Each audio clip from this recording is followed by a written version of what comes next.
नमस्कार, श्रीमती मोहरी देवी तापड़िया कन्या महाविद्यालय जसवंतगढ़ के इस यूट्यूब चैनल पर मैं प्रवक्ता हनुमान शर्मा आप सबका हार्दिक स्वागत और अभिनंदन करता हूं। प्यारे विद्यार्थियों, बीए तृतीय वर्ष के पाठ्यक्रम आपका हिंदी साहित्य में प्रथम प्रश्न पत्र आधुनिक काव्य, उसके अंतर्गत हम पढ़ रहे हैं पाठ 3 जयशंकर प्रसाद जी द्वारा रचित कामायनी महाकाव्य का सरदा सर्ग, उसके काफ़ी पदों को हमने पढ़ लिया है। तो आज हम इनके 25 और 26 नंबर के पदों की व्याख्या है वो देखेंगे। प्यारे विद्यार्थियों, आपको पता है कि मनु है वो इसमें जो है एकांकी जीवन जी रहे हैं। जल प्रलय के बाद में वो एक तरह से एक निराशा हताशा के सागर में डूब जाते हैं। उस समय सरदा है, उस सरदा की उनसे भेंट होती है और सरदा उनको जो है उत्साहित करती है, प्रेरित करती है, जीवन जीने के लिए प्रेरित करती है। वह समस्त बाधाओं को, संघर्षों से युक्त जीवन को अच्छा मानती है और जीवन में संघर्ष और बाधा के द्वारा जो सुख की अनुभूति होती है, आनंदकारी होती है, ये बताती है। और वह निराशा और हताशा से दूर रह करके एक अच्छे आनंदपूर्वक जीवन को जीने की प्रेरणा वो देती है। तो इसी संदर्भ में यह जो पद है वो हम लेते हैं। अब ठीक है, तो इन पदों जो है देव असफलताओं का ध्वंस प्रचुर उपकरण जुटाकर आज पड़ा है बन मानव संपत्ति पूर्ण हो मन का चेतन राज। चेतना का सुंदर इतिहास अखिल मानव भावों का सत्य विश्व के हृदय पटल पर दिव्य अक्षरों से अंकित हो नित्य। तो प्यारे विद्यार्थियों, इस पद में सरदा है वो मनु को समझाती हुई कह रही है कि एकांकी जो मनु है वो जीवन यापन कर रहा है, निराशामय जीवन को छोड़ने और साथ ही साथ सरदा उसकी सहचरी बनने के लिए जो है सरदा उनसे कहती है। और सरदा मनु से जीवन में संघर्षशील और कर्तव्यनिष्ठ बनने का आग्रह वो भी करती है। तो देव असफलताओं का ध्वंस सरदा मनु को समझाती हुई कह रही है कि जो देव सभ्यता थी, देव असफलता माने देव जो सभ्यता थी, देवताओं की जो सभ्यता थी वो अपनी असफलताओं के कारण है विनाश को प्राप्त हो गई, विनाश को प्राप्त हो गई। जो देव सभ्यता थी वो देव सभ्यता अपनी असफलताओं के कारण विनाश को प्राप्त हो गई। और विनाश को जब प्राप्त हो गई क्योंकि उस समय उनके पास इतने ज़्यादा साधन उपलब्ध नहीं होंगे और प्रचुर उपकरण जुटाकर आज पड़ा है बन मानव संपत्ति। अर्थात जब देव सभ्यताओं का विनाश हुआ तो उस समय उनके जो उपलब्ध जो साधन सामग्रियां थी उनको जुटा करके जो मानव है अपनी संपत्ति के रूप में उनका उपयोग कर सका है, या वो मानव के लिए वो जो सामग्री थी देव सभ्यताओं के विनाश से प्राप्त जो अवशिष्ट जो बाकी जो बची हुई जो साधन थी साधन सामग्री वो मानव के लिए एक तरह से संपत्ति है वो बन गई। ठीक उसी प्रकार से प्यारे विद्यार्थियों, जैसे कोई मान लीजिए एक पुराना मकान है और वो टूट चुका है, खंडर जो मकान है वो टूट चुका है, तो उसका मलबा हम जैसे नए मकान बनाने के लिए जैसे पुराने मलबे को थोड़ा प्रयोग उसका कर सकते हैं, नींव में इत्यादि में उसके मलबे का प्रयोग हम कर सकते हैं। तो उसी प्रकार से यहाँ पर देव सभ्यताओं के जो सामग्रियाँ साधन सामग्री थी जो प्रचुर मात्रा में मानव को संपत्ति के रूप में मिली, उसके लिए वो हितकारी सिद्ध हुई और पूर्ण हो मन का चेतन राज। तो इस प्रकार से जो मानव को जो सामग्री मिली है उन साधनों से, उन साधन सामग्री से उसके मन रूपी जो संसार है उसका चेतन जो राज है, यानी मन का जो चैतन्य जो संसार है, चैतन्य जो संसार है वो पूर्णता को प्राप्त है वो हुआ है। मानव के मन का उन देव संस्कृति से प्राप्त जो सामग्री थी उन साधनों सामग्री से मनुष्य के मन रूपी जो मन का जो संसार था, चैतन्य संसार, वो पूर्णता को प्राप्त करने लगा या प्राप्त हुआ।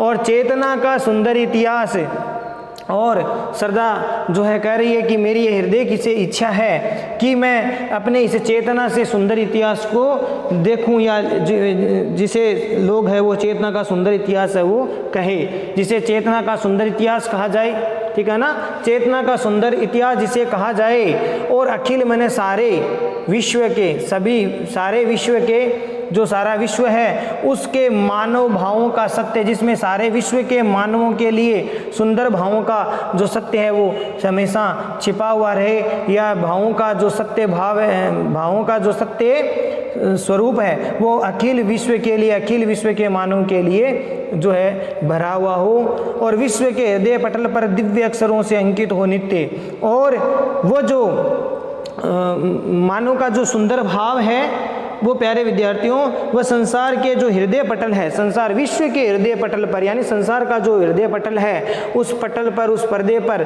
दिव्य यानी अलौकिक, जो अलौकिक दिव्य अक्षर हैं उन अक्षरों से उस संसार के ये जो हृदय रूपी जो पटल है उस पर वो दिव्य अक्षरों से क्या हो, अंकित हो, अक्षरों से अंकित हो। नित्य, नित्य माने सदैव ही, सदैव वो सब जो सुंदर भाव है, वो जो चेतना का जो सुंदर इतिहास है वो विश्व के यानी संसार के हृदय पटल पर अलौकिक अक्षरों से अंकित हो, सदैव ही अलौकिक अक्षरों से, दिव्य अक्षरों से अंकित हो। तो ये यहाँ पर श्रद्धा अपने भाव व्यक्त कर रही है कि मानव सभ्यता का विकास है वो इस प्रकार से हो कि उसमें जो देव सभ्यता के जो अवशेष हैं, देव सभ्यता के जो साधन उपलब्ध थे उनका प्रयोग है वो मानव सभ्यता कर सकती है, या मानव सभ्यता को, मानव को वो एक संपत्ति के रूप में प्राप्त हुए हैं और उन साधनों का प्रयोग करके वह अपने मन रूपी संसार को चैतन्य बना सकता है, पूर्णता को प्राप्त कर सकता है। और ऐसी चेतना का जो सुंदर इतिहास और पूरे मानव के भावों का जो सत्य है, पूरे मानव का जो सारे मानव जाति है उस मानव सभ्यता के सारे भावों का जो सत्य है वो विश्व के हृदय पटल पर, संसार के सारे हृदय, संसार के जो हृदय पटल है उस पर्दे पर दिव्य अक्षरों से वो नित्य ही अंकित हो, लिखा जाए, वो इतिहास है वो लिखा जाए। मानव सभ्यता भी कोई कम नहीं है। ये जो स्वर्णाक्षर है ये अच्छे दिव्य अक्षरों में मानव सभ्यता के जो एक तरह से उसके महत्व को लिखा जाए। तो ये पद है, ये भाव आपको समझ में आ गया होगा। और विशेष वाले पॉइंट में प्यारे विद्यार्थी लिख लेना कि देव सभ्यता का जब विनाश हुआ और जल प्रलय की घटना का इसमें संकेत करके सृष्टि की परिवर्तनशीलता इसमें बताई गई है। यानी एक तरफ देव सभ्यता का विकास विनाश हुआ, दूसरी ओर जल प्रलय हुआ, तो इन दोनों ही घटनाओं का एक साथ यहाँ पर एक चित्रित है, अभिव्यंजन है वो की गई है। साथ ही साथ प्यारे विद्यार्थी इसमें यह भी बताने की कोशिश की है कि मनु से ही मानव सभ्यता का विकास हुआ है, ये आप जानते ही है। मनु से ही मानव सभ्यता, मनु से मानव, मनु से मनुष्य, मनु से मनुज है वो बने हैं। यानी कहने का तात्पर्य मानव जाति की उत्पत्ति मनु से हुई है, ऐसा इस प्रकार का भाव इसमें बताया गया है। और मानव सभ्यता के विकास में देव सभ्यता के जो साधन है या अवशिष्ट जो उपकरण है वो सहायक है वो बने हैं। और इसमें अनुप्रास, रूपक और आक्षेप अलंकार का प्रयोग इसमें किया गया है। अनुप्रास, आक्षेप और प्यारे विद्यार्थियों रूपक अलंकार का इसमें प्रयोग किया गया है। भाषा तत्सम तत्व शब्दावली से युक्त रचना है, छायावादी शैली का इसमें प्रयोग किया गया है। तो ये आप इसमें विशेष वाले बिंदु में लिख देंगे। आशा करता हूँ ये जो पद आपको समझ में आ गया होगा। चलो अगला पद लेते हैं। विधाता की कल्याणी सृष्टि, विधाता की कल्याणी सृष्टि सफल हो इस भूतल पर पूर्ण, पटे सागर बिखरे ग्रह पुंज और ज्वाला मुखिया हो चूर्ण। उन्हें चिनगारी सदृश सदर्प कुचलती रहे खड़ी सानंद, आज से मानवता की कीर्ति अनिल भूजल में रहे न बंद, अनिल भूजल में रहे न बंद। तो प्यारे विद्यार्थियों इस छंद में इस पद में भी वही बात बताई है। श्रद्धा है वो एकांकी जीवन जीते हुए, निराशा से युक्त जीवन जीते हुए मनु को समझाती हुई कह रही है कि ये जो जीवन है संघर्ष से करने का जो जीवन है, इसमें संघर्ष करिए और संघर्ष और बाधाओं को पार करके इस संसार को आनंद में उपभोग वो करना चाहिए। इसके लिए वो बता रहे हैं, श्रद्धा है वो कह रही है कि इस विधाता यानी इस सृष्टि के नियता जिसने सृष्टि को बनाया है, तो इस प्रकार से तुम जो सृष्टि के बनाने वाली जो कल्याणकारी जो सृष्टि है उसको अपने निराशा और हताशा को छोड़ करके आशा और उत्साह का संचार करते हुए उसका उपभोग करने की बात कही है। साथ ही साथ श्रद्धा है इसमें जो सृष्टि यज्ञ है उसको सहचरी बनने का भी प्रस्ताव ही लेती है। तो विधाता की यह कल्याणकारी जो सृष्टि है, जो विधाता यानी जो उसने संसार को बनाया है और इसकी कल्याणकारी मंगलकारी ये जो सृष्टि है, संसार है, विश्व अखिल भूतल विश्व है, सफल हो इस भूतल पर, इस भूमि पर, इस धरती पर पूर्णता के साथ है वो सफल हो। विधाता की ये जो मंगलकारी सृष्टि है, मानव सृष्टि, सृष्टि कौन सी यहाँ पर? मानव सृष्टि। तो यह मानव सृष्टि या मानव सभ्यता है वो इस विधाता के द्वारा बनी गई जो मंगलकारी मानव सभ्यता या मानव सृष्टि है वो इस धरती के ऊपर पूर्णता के साथ सफलता के साथ पूर्ण हो और पटे सागर, चाहे इसके लिए भले ही चाहे सागर पट जाए, सागर चिपक जाए और बिखर जाए ग्रह पुंज, सारे ग्रह नक्षत्रों का समूह है, ग्रह नक्षत्र जो है वो सब के सब चाहे बिखर जाए, ग्रह नक्षत्र चाहे बिखर जाएं, चाहे सागर है वो पट जाए, एक दूसरे से मिल जाए और ज्वालामुखियां हो जाए चूर्ण, चाहे ज्वालामुखियां है वो चूर्ण चूर हो जाए, ज्वालामुखियां चाहे चूर हो जाए, चूर्ण बन जाए, ठीक है ना। चूर्ण क्या मतलब, यहाँ चूर हो जाए और उन्हें चिनगारी सदृश का अर्थ होता है समान, वह मानव जो सभ्यता या मानव है वो उस इन बाधाओं को, उन चिनगारी के समान सैदर्प मने बड़े गर्व के साथ है या घमंड अहंकार जो भी है, दर्प के साथ गर्व के साथ वो उन्हें चिनगारी के समान उनको कुचलता चला जाएगा।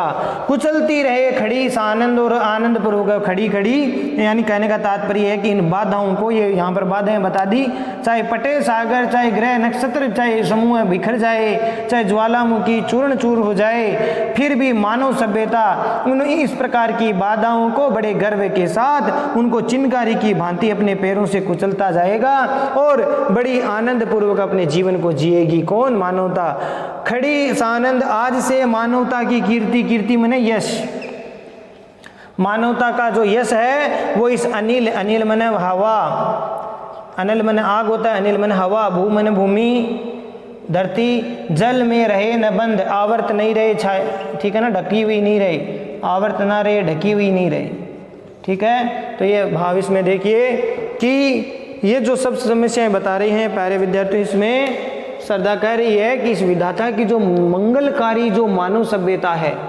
वो इस संसार की सबसे पूर्ण सफल मानव सभ्यता हो। विधाता की ये जो मानव सभ्यता है, मानव की जो सृष्टि है वो इस धरती पर पूर्णता के साथ में सफल हो। इसलिए इस सभ्यता के सामने चाहे कितनी बाधाएं क्यों ना आ जाए, चाहे सागर पट जाए, चाहे ग्रह नक्षत्रों का समूह है वो बिखर जाए या फिर ज्वालामुखी चूर हो जाए, फिर भी मानव सभ्यता या मानव है उनको एक चिनगारी की भांति सदृश माने समान, चिनगारी के समान बड़े गर्व के साथ उनको कुचलती रहे, इन बाधाओं को कुचल करके वो पार हो जाए और बड़े आनंद पूर्वक, खड़ी इस आनंद माने आनंद पूर्वक आज से मानवता की कीर्ति, ये मानव या मनुष्य की जो कीर्ति है वो हवा, भूमि और जल में बंद नहीं रहे। अर्थात ये जो मानवता की जो कीर्ति है वो हवा के द्वारा, हवा, भूमि और जल में कैद होकर के नहीं रहे, अपितु कहने का तात्पर्य पूरे विश्व में फैल जाए। मानव सभ्यता की जो कीर्ति है वो पूरे ब्रह्मांड में फैल जाए, वो इसमें कैद होकर के, पराधीन होकर के नहीं रहे, ठीक है ना, आवर्त या ढकी हुई न रहे। ये बात इसमें बात कही गई है। प्यारे विद्यार्थियों समझ में आ गया होगा।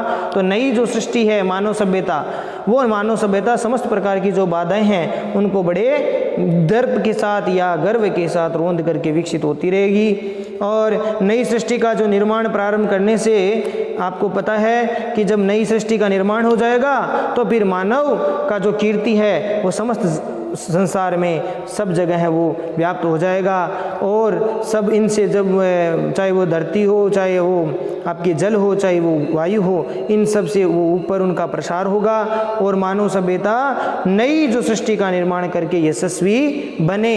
ये ऐसा भाव है वो श्रद्धा के मन में आ रहा है कि मानव सभ्यता सबसे उनसे ऊपर हो और एक और मानव सभ्यता पूरे अपनी जो कीर्ति है उस यश है वो सब जगह है वो व्याप्त हो जाए। तो इस प्रकार से यहाँ पर श्रद्धा के भाव हैं वो व्यक्त हो रहे हैं मनु के संदर्भ में, ठीक है। तो नई सृष्टि के संदर्भ में आगे विशेष वाले पॉइंट में लिख देना कि श्रद्धा ने मानव को संघर्षशील बनने की प्रेरणा दी है। श्रद्धा ने इसमें जो है मनुष्य को संघर्षशील बनने की प्रेरणा दी है कि मनुष्य को हमेशा जीवन में क्या करना चाहिए, संघर्ष करना चाहिए, संघर्ष करके सुख की प्राप्ति होनी चाहिए। दुखों का अंत संघर्ष करने से ही हो सकता है। निराशा का अंत आशा का संचार मन में रखने से हो सकता है। तो ये भाव इसमें व्यक्त हुआ है। तो यह विशेष वाले पॉइंट में लिख देंगे, ठीक है ना। और मनु की जो सृष्टि है वो मानव सभ्यता कहलाएगी। ये भी बात इसमें लिख सकते हो कि मनु की जो सृष्टि है वो मानव सभ्यता कहलाएगी, ठीक है। और मनु, क्योंकि वो मनु मानव है, वो मनु की तो संतान है, इसलिए मानव से मानव सभ्यता हो गई। और सब जगह है वो मनुष्य मानवता का यश है वो प्रसारित होना चाहिए। इसी मंगल कामना है वो यहाँ पर सरदा ने व्यक्त की है। ये आप लिख सकते हैं। अनुप्रास उपमा वो अलंकार का प्रयोग इसमें किया गया है। अनुप्रास अलंकार और उपमा अलंकार।